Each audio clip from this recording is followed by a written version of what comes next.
Hey guys, कैसे हैं आप सब। आई होप आप सभी लोग बहुत अच्छे होंगे। सो पूनम टॉक में मैं पूनम पराशर एक बार फिर से आप सभी का बहुत बहुत स्वागत करती हूँ। सो काफ़ी समय के बाद मेरा वीडियो आ रहा है और आई होप कि आप लोग मेरे इस वीडियो को भी ढेर सारा प्यार देंगे। और जैसे कि आप सभी जानते हैं, लाइव कल आई थी और एक हफ्ता जो है मैं नहीं आ पाई थी। और येस, इवन बल्कि 10 दिन हो गए शायद मैं लॉन्ग वीडियोस आप लोगों के लिए नहीं लेकर आई, क्योंकि मैं कलकत्ता चली गई थी, फिर यहाँ दिल्ली के शूट्स हो गए थे। सो दैट्स वाई आज सोचा आज आप लोगों के लिए वीडियो लाना बहुत ज़रूरी है। आप लोगों को याद होगा कि मैंने एक बार सुमित के लिए एक बार नहीं बल्कि 2-3 बार मैंने वीडियोस बनाए। और सुमित महल के लिए मैंने सिर्फ एक ही चीज़ बोला कि अच्छा है, नेहा आशीष तिवारी की शादी सुमित महल से नहीं हुई। तब लोगों ने मुझे ये बोला कि तुम चुप रहने वाले, एक शांत रहने वाले इंसान के बारे में इतना सब कुछ कैसे बोल सकती हो, तुम्हें शर्म आनी चाहिए, तुम जो है बिकी हुई हो, तुम्हारे को जो है खरीदा गया है, तुम ऐसी हो, तुम वैसी हो।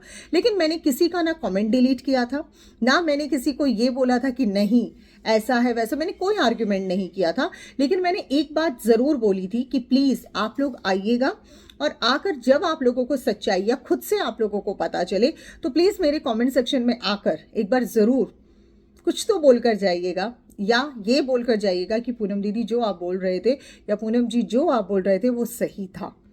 तो कोई बात नहीं, वो कहा जाता है ना कि एक चुप्पी बहुत सारी चीज़ों का जवाब दे देती है। सो मैंने 2 से 3 वीडियोस बनाने के बाद मैंने उसके बारे में कुछ भी नहीं बोला था। बोल मैं आज भी नहीं रही हूँ, लेकिन आज चीज़ें देखिए परत दर परत अपने आप ही खुल रही हैं। बिना बोले सब सच बाहर आ रहे हैं। एक ऐसा इंसान जो ये कह रहा था, जब नेहा के लिए पूछा गया कि आपकी तरफ से नेहा के लिए क्या स्टेटमेंट है, तब उस इंसान ने सिर्फ एक बहाना लगाया था कि मैं कैमरा फेस नहीं कर सकता, मैं कैमरे पर ज़्यादा नहीं बोल सकता। उन्होंने सिर्फ और सिर्फ पर्सनली सबको मैसेज टू मैसेज कर कर सबको अपने रिप्लाई देना शुरू कर दिया था, सबको आंसर करना शुरू कर दिया था, लेकिन वो इंसान कैमरा फेस नहीं कर सकता था। अब जब चीज़ें बदली, थोड़ा सा शांत माहौल होने लगा, तब उनको जो है अलग अलग प्रोग्राम्स में, जो भी यूट्यूब प्रोग्राम्स रहे हैं उनमें उनको बुलाया जाने लगा और वहाँ पर वो गए भी हैं। बाकायदा उन्होंने अपनी वीडियोस भी बनाई हैं, जिसमें उन्होंने बहुत ही अच्छे तरीके से वीडियोस बनाई हैं। और मैंने कहा क्या बात है, आपको तो ट्रेनिंग बहुत अच्छे से मिली है। और मुझे लगता है क्या ये ट्रेनिंग मतलब हम लोगों के वीडियोस बनाने के बाद से देने जाने लगी थी, या ये ट्रेनिंग तो ऑलरेडी पहले थी, लेकिन उन चीज़ों को बेखूबी बताया नहीं जा रहा था। फिर उसके बाद जिस तरीके से सुमित महल का आता है कि भाई वो यूट्यूब अब में जाते हैं, मतलब वहाँ पे फंक्शंस में जाते हैं, वहाँ जाकर बहुत अच्छी अच्छी वीडियोस बनाते हैं। शॉर्ट्स तो आप सभी लोगों ने देखी ही होंगी, वीडियोस डाली जाती हैं। मतलब कौन कहेगा कि ये इंसान अनप्रोफेशनल है। मुझे तो बिल्कुल प्रोफेशनल लग रहे थे, क्योंकि मैंने ये बोल दिया था, ये मेरी प्रिडिक्शन कहती है, ये मेरा कहते हैं ना इंट्यूशन इंसान को होती है कि भाई यही चीज़ है जो मैं बोल रही हूँ कि नेहा आशीष तिवारी का भविष्य इस चीज़ से बच गया। बहुत अच्छा रहा शादी नहीं हुई, क्योंकि कुछ भी गलत होने से पहले भगवान भी एक ऐसा वो बना देता है, एक ऐसा दायरा बना देता है जिसमें कि इंसान उस समय थोड़ा सा बुरा मानता है, लेकिन उसके बाद उस इंसान को एहसास होता है कि मेरे ऊपर वाले ने जो किया वो बिल्कुल सही किया। तो सगाई हो जाने के बाद जिस तरीके का माहौल बिगड़ा, जिस तरीके की बातें बिगड़ी, क्या आपको नहीं लगता ये सब ऊपर वाले का खेल था, जो उसने इस तरीके से रचा कि सब लोग देखो, नेहा आशीष तिवारी की लाइफ में कौन अपने थे कौन पराए वो छंटते चले गए। सच ये क्या बोलते हैं, जो सुमित महल था वो उनके लिए भविष्य अच्छा नहीं था, वो उनसे दूर हो गए। सचिन, इनका सबका आप लोगों को पता ही है। तो यानी कि कुल मिलाकर भगवान ने साथ किसका दिया? नेहा आशीष तिवारी का साथ दिया। नेहा ने कुछ भी आकर सफाई नहीं दी, किसी को कोई सफाई नहीं दी। ना उसने ये बोला मैं गलत हूं, मैं सही हूं, बस उसने अपनी ऑडियंस से माफी मांगी और वो बिल्कुल साइड हो गई। उसके बाद शुरुआत होती है परत दर परत, सबका भांडा फूटने लगा, हर कोई एक दूसरे के ऊपर छींटा कासी करने लग गया, हर कोई एक दूसरे को ब्लेम करने लग गया, हर कोई अपने आप को साफ सुथरा बोलने लग गया। तो आप ये सोचिए, ये कंट्रोवर्सी का जो हिस्सा कहाँ से शुरू हुआ था और कहाँ एंड हुआ है, और अभी भी चीज़ें चल रही हैं जिसमें कि काफ़ी चीज़ें हैं जो खुल खुल कर बाहर आ रही हैं। इसे कहते हैं ऊपर वाले का चक्रव्यूह। और हम लोग ये हमेशा सोच बैठते हैं कि ऊपर वाले ने जो किया हमारे साथ गलत किया। बिल्कुल भी नहीं, ऊपर वाला जो करता है अच्छे के लिए करता है।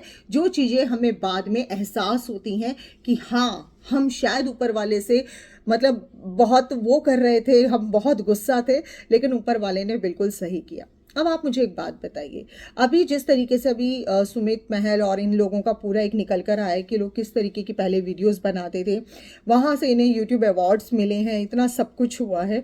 तो अब आप सोचिए, जो दूसरों को गलत बोल रहे हैं, एक्चुअली में उन लोगों का अपना क्या बैकग्राउंड है।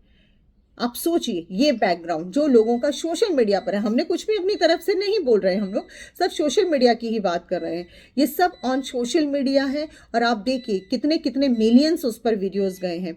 सही कह रहे हैं, एक वीडियोस के 1 लाख रुपए आप बिल्कुल अर्न कर सकते हैं। जब आपके इतने लाखों में व्यूज जाएंगे, 75 लाख जाएंगे, 53 लाख जाएंगे, 27 लाख जाएंगे, तो डेफिनेटली। लेकिन आप ये देखिए, क्या सुमित महल नेहा आशीष तिवारी को वो खुशियां दे पाता सच में जो आप लोग सोच रहे हैं?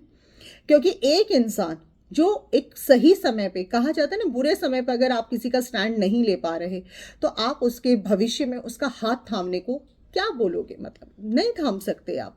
तो मैंने इसी चीज़ों को स्टैंड लेते हुए उस वक्त भी अपना बोला था, लेकिन लोगों ने मुझे काफ़ी गलत बोला था कि पूनम दीदी आप गलत बोल रहे हो, पूनम जी आपको नहीं बोलना चाहिए। मुझे बहुत ज़्यादा आता था आप लोगों की तरफ से, लेकिन आज मुझे ऐसा लगता है कि कोई बात नहीं, मेरी चुप्पी भी मुझे बहुत एक अच्छा रिजल्ट देकर गई।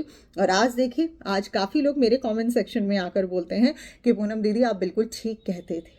आज मुझे बहुत अच्छा लगता है कि बाबा श्याम जो भी करवा रहे थे, शायद मेरे अंदर से वो चीज़ें निकल ही नहीं रही थी। लोग मुझे बोल रहे थे कि नहीं ऐसा नहीं, ऐसा नहीं, पर मैं बस अपनी ही बात पर अड़ी हुई थी। वो शायद वो कहते हैं एक भगवान का आशीर्वाद होता है, एक भगवान का साथ होता है कि बहुत चीज़ें आपके साथ गलत होते होते रह जाती हैं। कुछ चीज़ें ऐसी होती हैं कि आप चाहकर भी अपना स्टैंड नहीं बदल पाते हो, क्योंकि आपके अंदर की जो अंतरात्मा होती है वो ये बोल देती है कि नहीं, यही सही है जिस राह पर तू है। और मेरे साथ भी वही हुआ। मैं जिस राह पर थी, मैं हमेशा एक सच्ची राह पर चली, एक सच्चे इंसान का साथ दिया। देखिए, गलती जाने अनजाने में हर इंसान से हो जाती है, लेकिन उस पर राई का पहाड़ बनाने वाले इंसान अक्सर गलत होते हैं, ना कि वो लोग जो बेचारे कहाँ मतलब सोचा और उस सोच को भी इतनी बुरी तरह से क्रिएट कर दिया गया कि बस उसका पहाड़ बना दिया गया था। तो नेहा आशीष तिवारी की तरफ से अगर 20% गलती रही तो 80% उन लोगों की गलती थी जिन्होंने उसको राई का पहाड़ बनाया। तो यहाँ पर मैं सिर्फ इतना बोलूँगी कि हर बार हर इंसान सीधा और शरीफ अगर आपको नज़र आ रहा है तो ज़रूरी नहीं कि उसके पीछे कुछ भी नहीं है, बहुत कुछ हो सकते हैं राज। तो आई होप कि अब आप अपने जीवन में इन चीज़ों को फॉलो करेंगे और समझेंगे कि इस तरह से भरोसा करना हमेशा सही नहीं होता है। तो चलिए, बने रहिएगा हमारी और वीडियोस में। आगे एक और वीडियो आने वाला है, बहुत ज़रूरी वीडियो है, तो देखते रहिए हमारे चैनल को। पूनम चौक, पूनम पराशर। बढ़िया बोले मम्मी आप, very good. Oh my God, पूरा तूने खत्म ही यार, मैंने एंड ही नहीं किया अभी, पागल।